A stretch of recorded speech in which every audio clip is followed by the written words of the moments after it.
incremental. In fact, even one that was really contentious, the 16% VAT on petroleum products, it got 184 members of parliament, shockingly.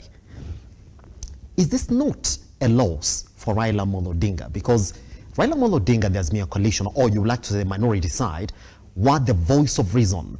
You would expect Nabiswa that the 16% VAT, especially on that one, probably, if they were then going to be the influencers within the National House, they would have got numbers to either put it aside or to say, well, we can pass this.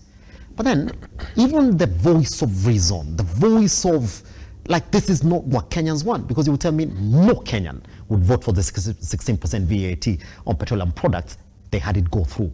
Is that not a loss for Raila Amolo Odinga and the Azimio coalition, who are saying, well, you see, Kenyans do not like this. But members of parliament who are representing Kenyans are telling them, well, they do like this. Thank you so much, Elijah. Indeed, it may look like it's a loss, but from where I sit, I think there is a lot of disorganization in Raila's, in Honorable Raila's camp. Would you say though? Yeah, because his side, as from the last conversation actually, yes, you could see serious ODM members from his party. Actually, the party had made a decision that they are going to oppose this bill, the bill. But his own members, we have some who really supported the bill, especially from his own county. Yes. Now, why I say it's a loss and it's attributed to a form of disorganization in his house. You see, as a person, his own party in Azimio coalition, there are several parties. I think there are 2 or 3 which are still live in Azimio. ODM should have been at the forefront in actually opposing this bill, yes, no matter how many there are in parliament. You see, if you go to a battle, just fight till the end. You should not reach there, cry, run back to your mother, saying that, oh, yeah. And yes, this is what these guys are doing. But that's what they did. They did, regardless of the few individuals who decided, well, we are essentially not going to talk about it, and they know who those individuals are. Mm-hmm. Yes. Yeah, you know, it is the party position. Yes. As a leader, just you have to command your house. We have done it before. And this is actually the time we've seen a disorganized Raila Odinga house. Compared from history. Yes. This is the most disorganized Raila Odinga's team. The house said they're going to put it in order. And they know the individuals that have to discipline within that particular party.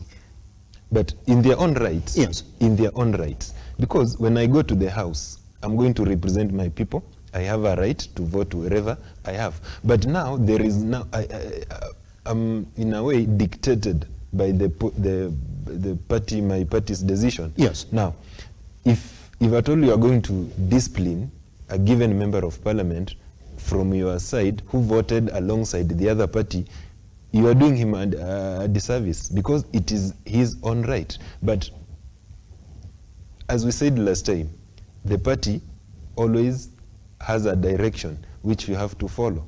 Now, I was saying this, during the even during the last regime, yes, there were bills and ODM members voted 100% towards the party decision, yes, even in 2013. But what is happening now? Whatever is happening now is totally different from what we've seen before. Would you say it's because of the Jubilee split within the Azimio coalition? There is that leadership command. Yes. Leadership command. Because if you look keenly, there is a little bit, the Raila's hand towards the leadership of his people, mm-hmm, is a bit loose as compared to the previous times. Yes. That's why you can see every member, we have 7 members who have pronounced that they are going to work with the president, and you can see a number of them, they are voting in line or supporting the president's, yes, bill or the government's, mm-hmm, bills and the government decisions. So there is a point of disorganization within Now, Bishop, would you say so when the top leadership within that coalition seems to be together? You would say Kalonzo Musyoka hasn't moved. We would have loved to see, maybe would have expected Kalonzo by now would have moved. Martha Karua would have moved. She hasn't moved. Raila Amolo Odinga, they're still together. The likes of the party leadership, in fact, the structures are still intact. It's just down here where there seems to be a bit of disorganization, you will say. But we understand why Kalonzo is intact. And if there is a person who will wish that Azimio remains as solid as it is, yes, it is Kalonzo Musyoka. Because Kalonzo Musyoka, from where he is, he foresees that he is the potential presidential candidate in the next election from the out of this Azimio coalition. Yes. That's why he prays hard that these people remains together. Martha Karua's factor, being the running mate, I know he is tied to that to Azimio cause because he was the running mate, and also given an opportunity, you will see people saying that her contribution was so minimal. So her being there, it's the factor that she was the running mate. Yes. So she cannot move, and even if she move, where will she be accommodated to remain relevant in our current political situation? Mr. Washira, let's come back to that particular point, because that's what Nabiswa is mentioning then. If you're essentially going to talk about what the plan is, Raila Amolo Odinga now can't just look at himself. And that's why some people put your proposal of them saying, okay, let's sit down together, come up with that official office of the opposition, because then you would like to think, where are the rest of the hangers-on? And I'm talking about the likes of Martha Karua, the likes of Kalonzo Musyoka, then all the other, the key officials now that are left in what we like to call the opposition. Where are they gonna go? Which essentially now fails to become a Raila Amolo Odinga and a Ruto issue, now essentially becomes a national conversation. Where do the rest of them go? Because it's not going to be about Raila Amolo Odinga only this time. Exactly. I want to add on to what, first of all, my brother has said. Yes. And of course, to what you've just requested, or rather asked. When I began, I said that it is important for the Azimio team to incorporate and admit and put to the House the bill of the office of the official leader of official opposition. That's it.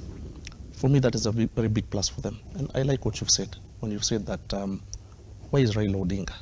Where is Martha Karua? Where is Kalonzo Musyoka? Raila Odinga, by himself, whether he has Martha Karua or Kalonzo Musyoka, he already has a very substantial amount of Kenyan voters behind him. That's it. Raila Odinga as the political brand. He has a lifeline by himself. Okay? Now, what Raila Odinga, as a plan, as to what is next for him, and where will Martha Karua and Kalonzo go, and the rest of, like you call them, hang-ons, yes, rightfully so, because that's what they are. Yes. They do not occupy any legitimate political office, but as of now, because really, when they really mattered the most was during the election period, because they were running mate, presidential candidate, and that kind of thing. It is important for Martha Karua to accept that, one, she did not deliver in terms of numbers to the Azimio team as far as the Mount Kenya region goes. Number two, I'm diagnosing as to the reality of where they are between Martha Karua and Kalonzo and where they might go. Yes. Number two, I do expect, and I don't know whether Nabiswa is going to give a rebuttal to this, that indeed Kalonzo Musyoka already is facing the first stages of a rebellion in his own background, that is Eastern. You've had Governor Wandeti clearly speak to him and tell him, if you continue standing behind Baba, we will think otherwise. That's it.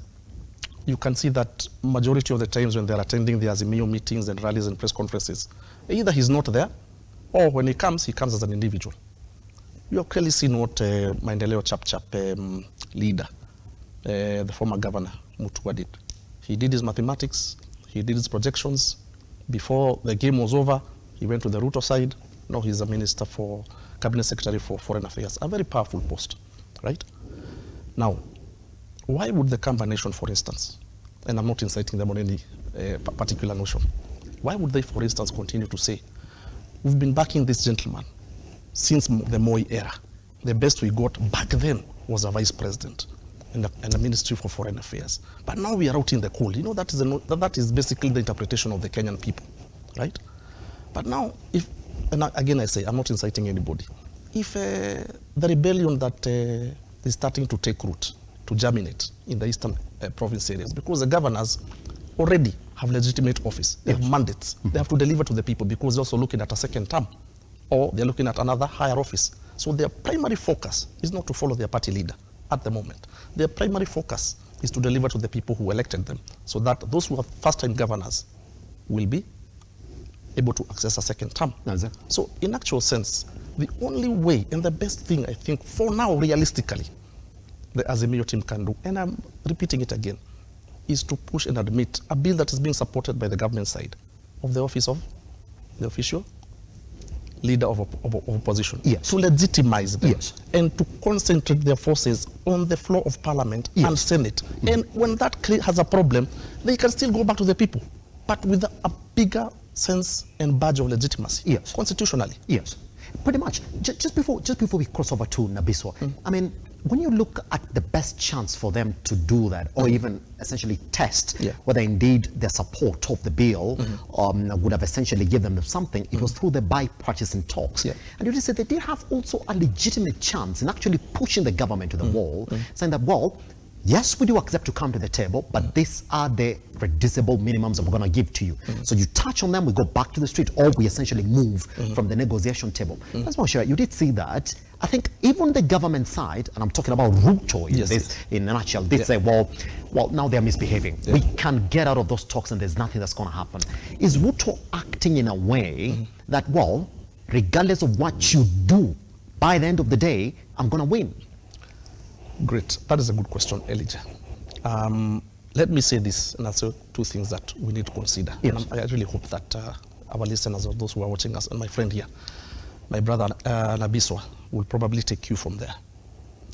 He had touched on the issue of saying that where will the Kalonzo Musyokas and the NARC Kenya and the Wiper parties go? Let me bring you, let me shed some light to something that you need to be aware of. There is the Azimio coalition agreement, which states that 1 year, after, 1 year towards the elections, or after the elections, the constituent parties cannot leave.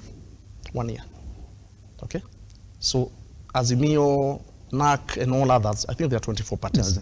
They're already held by that particular clause in the Azimio coalition agreement. So they have nowhere to go up until the 1 year is over. Number two, the same coalition agreement says 6 months towards the August elections, you cannot leave. I just mentioned 1 year. First of all, you have to be in it for 1 year.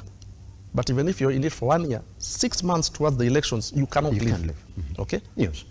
Now, if you have to leave, then you have to write a 3 months notice to them and the political parties registrar that you want to exit. That's another 90 days.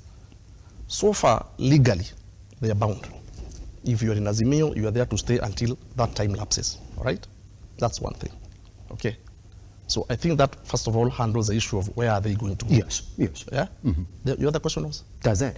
So the other question is, whatever the Azimio coalition do, whatever Raila Amolo Odinga does, Ruto is going to win at the end of the day. That's why he had the right to move out of the table. Brilliant. Let's come to the bipartisan talks.